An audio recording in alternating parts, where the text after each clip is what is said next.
pandemic. And we also are hoping to provide you with valuable and concrete insights with rays of light and of hope. I want to encourage you to submit any questions you have at any time during the podcast, during this session. And we will spend some time, about 10 minutes at the end of the session, to respond to your questions.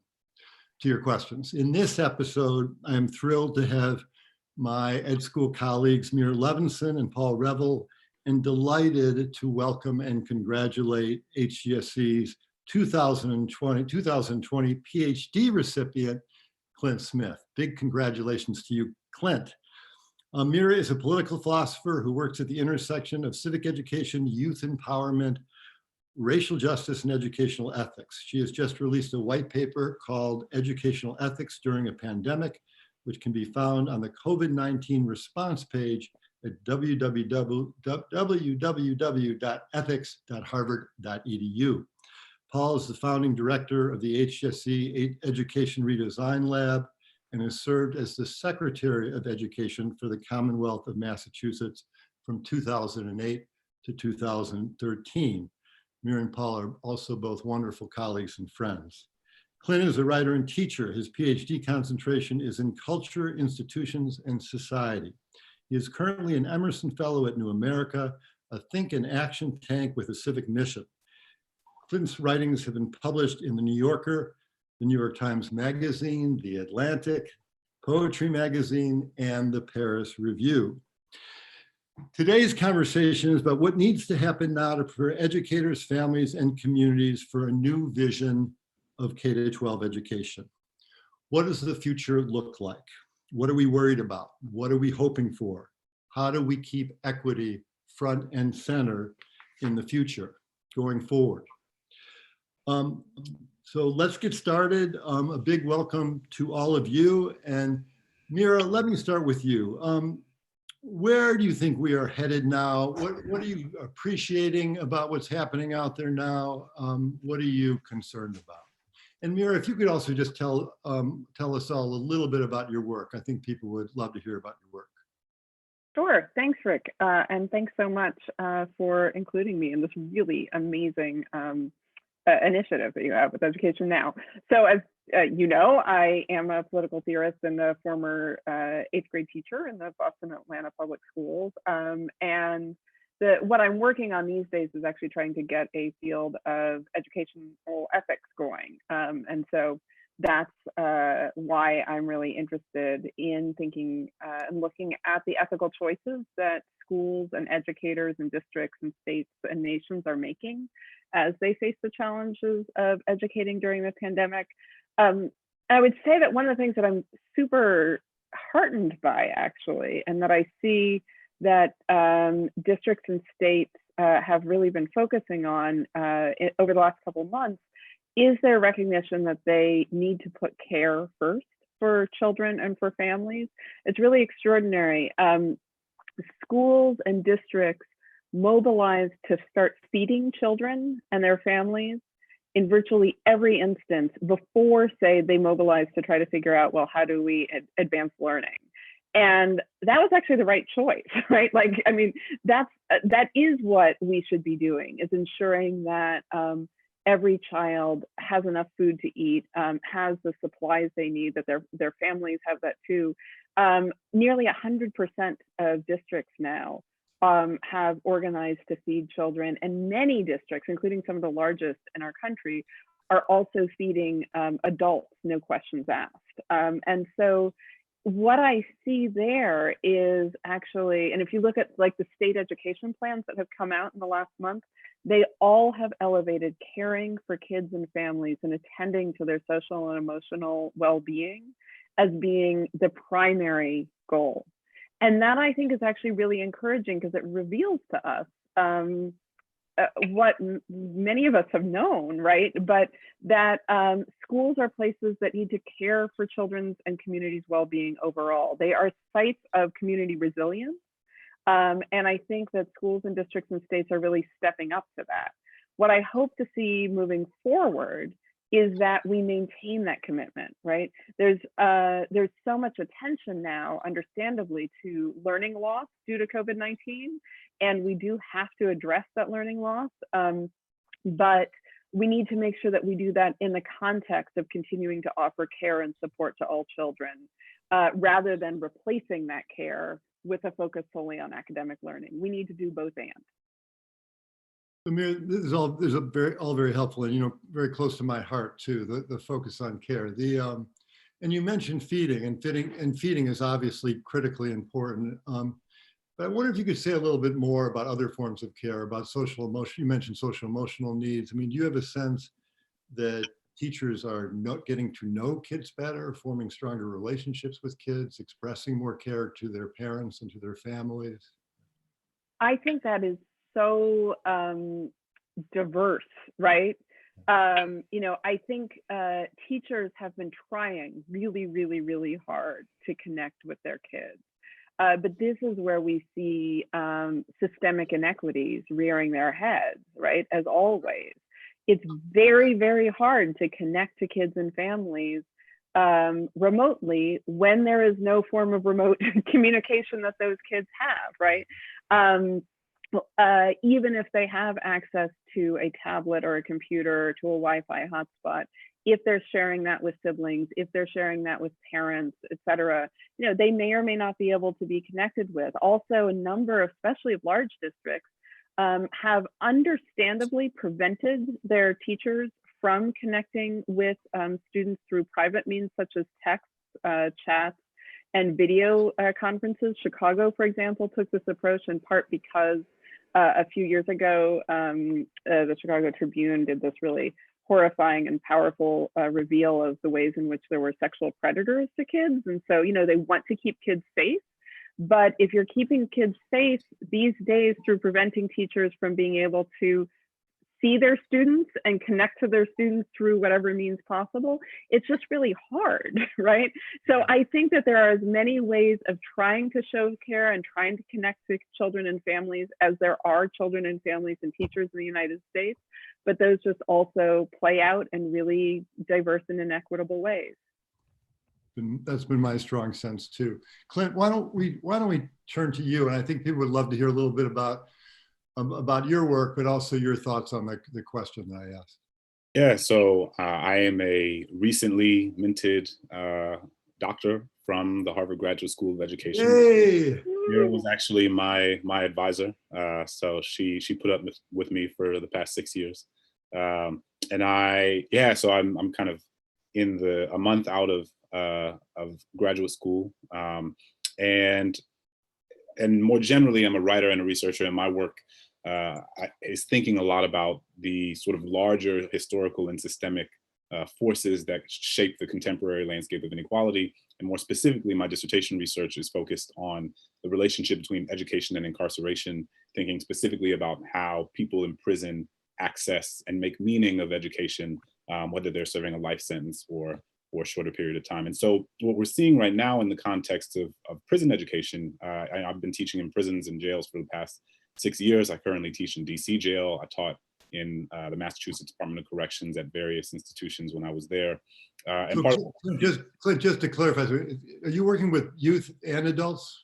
So I work with both youth and adults. Yep. Yeah, so in DC, I work with a group of 18 to 24-year-olds who are in a sort of section of the prison by themselves, because research has taught us over the course of the past several years that an 18-year-old is a very different person than a 40-year-old, and thus the way we engage them and the types of programs we should offer them are different and should be reflective of their cognitive capacity and the sort of socio-emotional space that they exist in. And so part of what we're seeing right now in prisons is that prisons, alongside nursing homes and meatpacking plants, have the highest rate of infections in the country, and many times in throughout the world. And part of that is obviously because of the close proximity of people who are living there. And as a result, I haven't been able to teach my classes in DC jail for the past 2 months. It is unlikely I will be able to teach my classes for an extended period of time moving forward, given the nature of proximity. In the prison, people in prison have had the visitors cannot go spend time with their loved ones. And so there's profound disruption in the entire sort of educational landscape, and it is felt in an amplified sort of way with incarcerated folks who already have had the sort of educational infrastructure decimated through public policy over the course of the past couple decades since the '94 crime bill, which took away access to higher education for many incarcerated people. And so now, with the universities and the programs that were coming in, unable to, and the sort of limitations of technology in many of these prisons and jails, these folks are experiencing a real disruption in the primary thing that gives them a sense of hope and meaning and purpose in a very difficult social setting. And then more broadly, I think what's interesting right now is thinking about, I'm interested, part of what I study is how people make sense of history and how history shapes the way we understand the world around us. And part of what's interesting to me is the discourse around the inequities that we see manifesting themselves with COVID. And so obviously what we're seeing in the data is that Black Americans are being disproportionately impacted by this crisis. And it's fascinating because I think there's a lot of discourse in our media, from our in our public, in our public conversations that is acknowledging those inequities, but that is not necessarily grounding those inequities in an understanding of the sort of larger social and historical forces that have created them. And as a result, my fear is that our young people and our students will internalize the idea, as they have been made to internalize so many ideas about the fact that, if we take, for example, the achievement gap, if we talk about the achievement gap without talking about the sort of larger historical forces that created the achievement gap, then what I found both in my time as a high school teacher and as a researcher is that young people will then begin to believe that there is something wrong with them or something wrong with their communities, rather than understanding the sort of larger policy realities and larger historical realities that created that. And so I'm thinking about ways for us to be more precise and more thoughtful about the way we have these conversations among ourselves, but also with young people, so that they don't believe that their communities are experiencing the worst manifestations of this disease simply because the people in their community or themselves have done something wrong. Yeah, I want to move on to Paul, but this is such an important point. I mean, is this a narrative that you're trying to get out in your podcast? And are there people you think that have this narrative, right, that are trying to get it out, that we should be amplifying, voices we should be amplifying on this? Yeah, I co-host a podcast in Pod Save the People, and we're thinking about the sort of larger systemic and structural issues around race and inequity all the time. But I will say, the nature of the conversation in 2020 is different than it might have been a decade ago, and I think that's attributed to a range of factors, not least of all the Black Lives Matter movement and how it's reshaped the way that we as a country are thinking and talking about race, and understanding, again, these larger systemic and structural realities and how they impact the world around us, and just helping our students and helping the sort of broader public understand that the conditions that we find ourselves in, the reason certain communities are experiencing certain rates of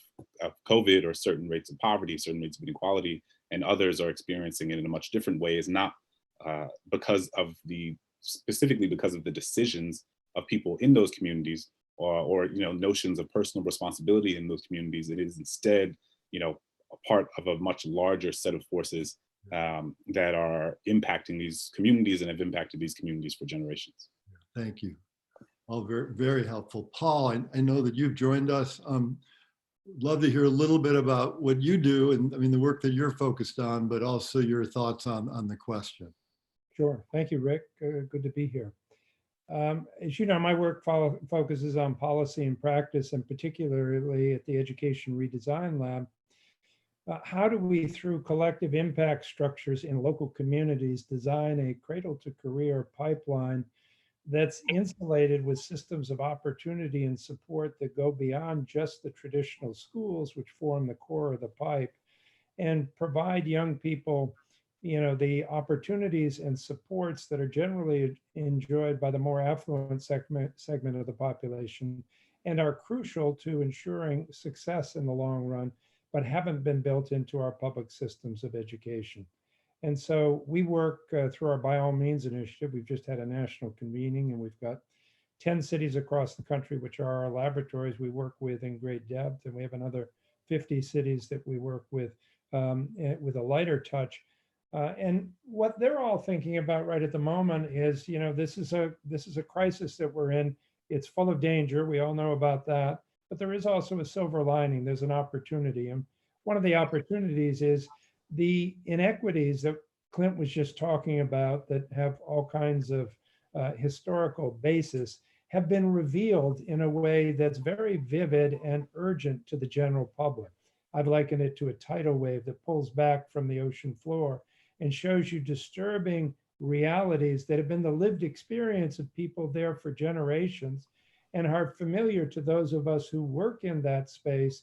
But generally, too many people in our society thought that schools were taking care of issues like homelessness, like hunger, like internet connectivity, like nutrition and things of that nature. And when schools closed, people suddenly said, how is this happening? And realized that a lot of people were going to come up short and this was going to be a problem. So now it's on the front page. And we have an opportunity, both in the short term and in the long term, I think, to create a more equitable, more effective system by using this moment. It's sort of like one of those policy windows that comes open periodically. And we got to be able to take advantage and go through it. So the things that strike me as really important in terms of thinking about building a more equitable system have to do with some major paradigm shifts that we've had to engage in the short term, right after this earthquake we've just experienced. And let me just comment on what I think several of them are, and we can go into more detail later. Number one, we've been catapulted into the era of technology in a way that our sector, frankly, has been a laggard in terms of the adoption of technology by and large. Suddenly, virtually, literally overnight, teachers and families are in the thick of trying to learn online, and that's proved challenging, but it's a new paradigm for us. Personalization. We're now in an era where we're going to have to plan for individual success. We're going to have to customize education. The one-size-fits-all paradigm doesn't work for students anymore, and it certainly doesn't work for families. So thinking about how we do customization is a paradigm shift. Thinking of the role of the teacher, not only in the era of technology, but in the era of having to connect more directly with families. And that's the next paradigm shift. We've too often in education taken families lightly, considered it a nice to do thing rather than an essential thing. Suddenly families with the huge variety and capacity, experience, availability, jobs, resources, equipment are being called upon to be the primary educators. And we in the education sector have got to connect more effectively with them. Finally, summer learning. For years, I've been campaigning for summer to be a third semester, an entitlement, because we know it matters to whether children are able to keep pace in their learning with others who have the advantages of enriched out of school learning, both after school and in summer. Now we have an opportunity to make that an entitlement. And then finally, what I'll say, perhaps more important than anything else, or suffusing all the other paradigm shifts I'm talking about, is prioritizing the nature, quality, and depth of relationships in education. Relationships between teachers and students, between peers, between families and students, families and the education system. These relationships are going to be critically important as we contemplate any kind of return to school. Yeah, great. Thank you, Paul. We are getting to the time to the Q&A time, but I wanted to, and Paul, you've spoken to this, but Meira and Clint, I wanted you to get a chance to speak a little more to the question about when you think about the future, what are you worried about and what do you hope for? I mean, if you could identify, and we'll have to do this fairly quickly, one or two things that you hope for and one or two things that you worry about. Clint, you want to start?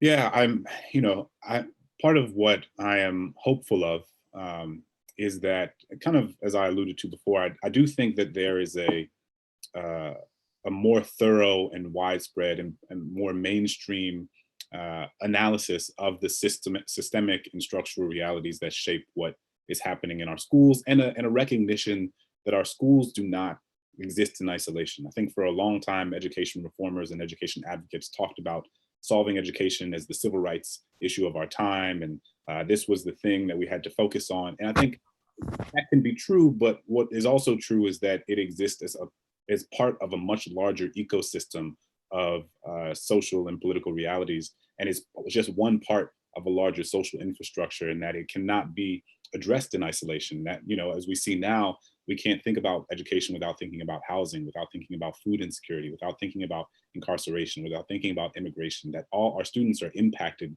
by these phenomena in profound ways every single day of their lives, none more than right now. And they were before, and they will continue to be after. And so I hope that in our analysis as policymakers, and our analysis as educators, and the way that we think about how we approach and serve our students, we can keep in mind that being an advocate for our students means that we have to advocate for the more holistically and understand the sort of larger pie that is, you know, encompasses our students' lives. Yeah, great, thank you. Meira?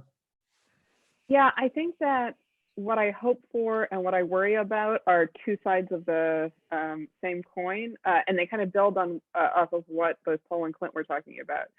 So this is a time potentially to reinvent and redesign, because we're forced into redesign and reinvent mode, right?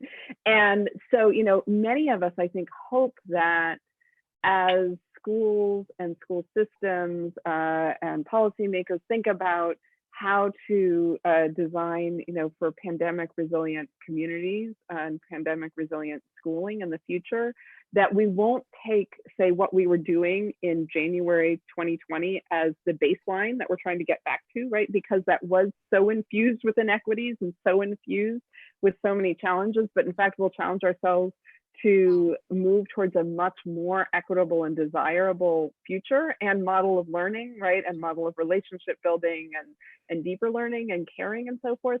But at the same time, that kind of aspiration worries me, because we found it so hard to achieve in the past, right? These ideas are not novel, right? The critiques of the inequities of our system, about the challenges of serving all kids, et cetera, are ones that have been around for decades. And especially now, as districts are going to be grappling with remarkably shrunk budgets, with a number of adults and children who will be understandably worried about coming back into physical proximity with one another, right? With massive economic dislocation, et cetera, there's a risk that we are setting ourselves up for even greater failure, right?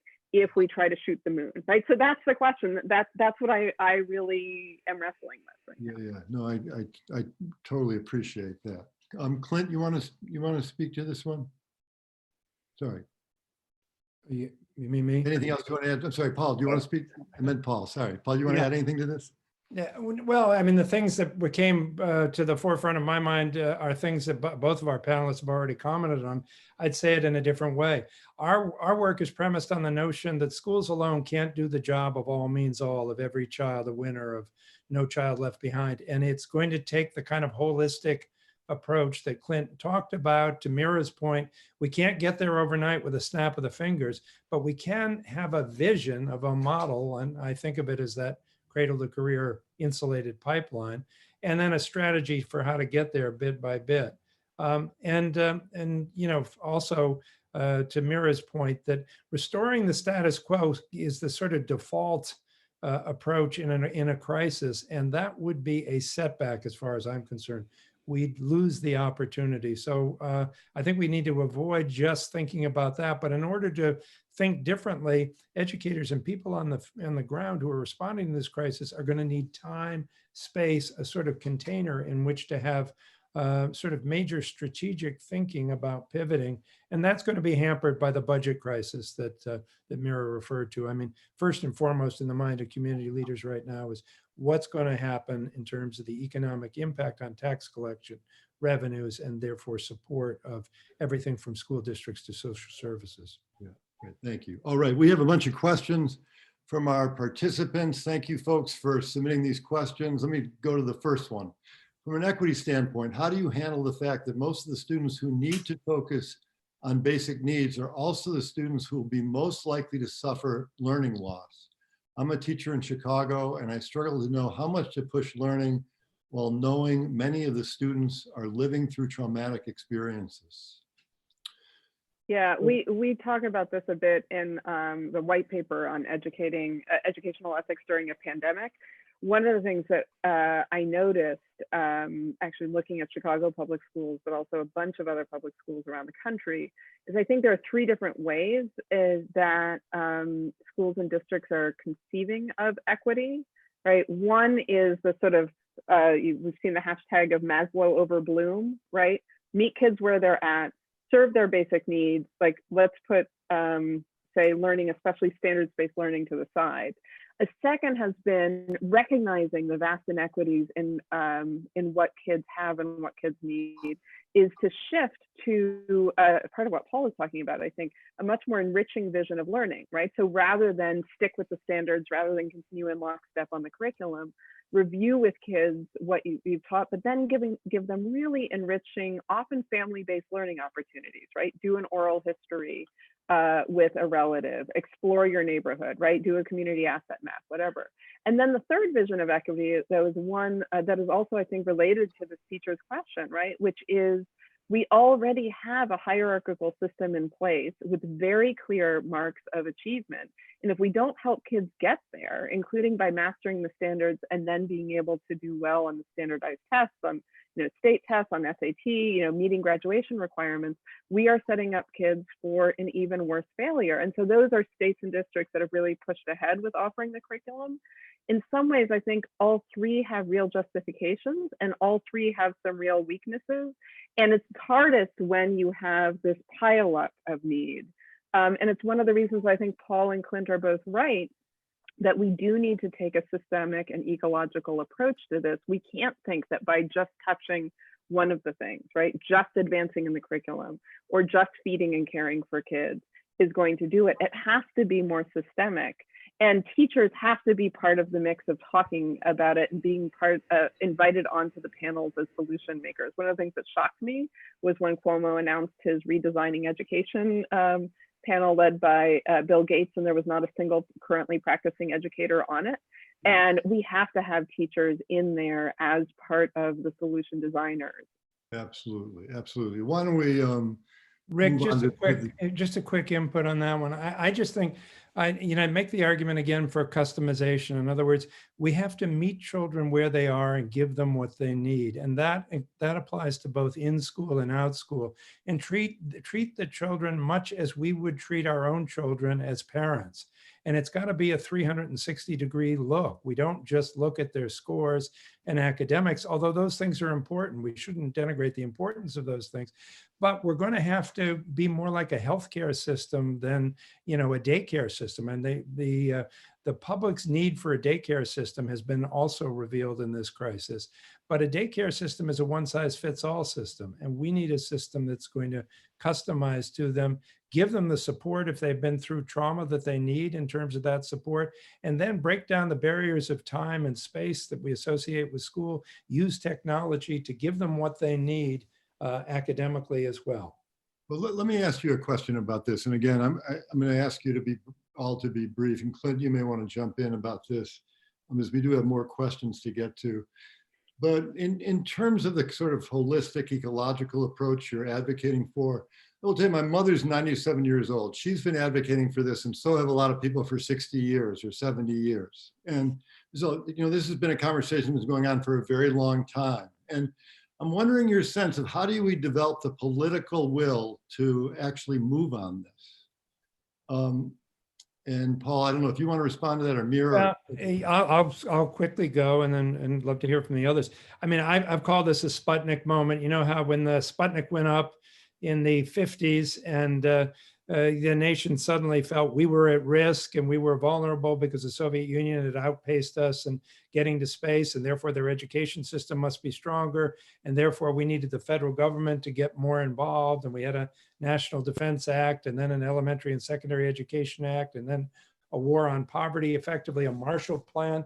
There are those moments that come along, and I'd submit that this is one of those moments, if we get the right leadership and the right vision, that we can take advantage of and try and build a sense of commonwealth out of this. In other words, that it's in everybody's interest for us to do a better job of educating all of our children to the levels heretofore reserved for the elite few.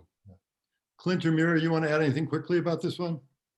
Yeah, just to build on that point, I do think what's different about this moment is that even the nomenclature of essential workers, right? And like who is considered essential and who is not, have sort of pushed us to think more critically about the people who are really the ones who sustain the economy, the people who sustain our society, the people who make the continuation of society possible. And I think that expanding that, if we think about who are the children of our essential workers and what schools are they going to, and how can we recognize, how can this be a moment to help us recognize that the same way the people who are working at the grocery store, who are delivering groceries, who are cleaning the hospitals, who are on the front lines in so many different spaces, that